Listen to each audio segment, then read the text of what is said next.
میرے پاس اوگرا کی سمری آئی. انہوں نے کہا کہ 10 روپے زیادہ آپ کو 1 لیٹر پٹرول اور ڈیزل بڑھانا پڑے گا کیونکہ دنیا میں تیل مہنگا ہو چکا ہے.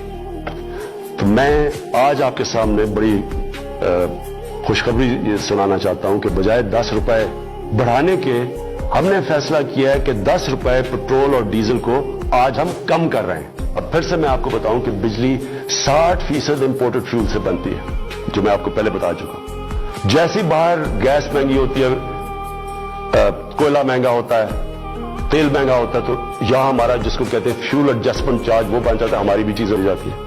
ہم نے یہ بھی فیصلہ کیا کہ ہم اپنے لوگوں کو اب اس سے بچائیں گے. اگر ڈیمز بنا لیتے پہلے تو پاکستان کو تو بڑی سستی بجلی ملتی تھی کیونکہ پانی سے جو بجلی بنانی ہے وہ ہمارے لیے ہمیں تو کوئی فرق ہی نہیں پڑتا کہ باہر مہنگائی ہو یا نہ ہو.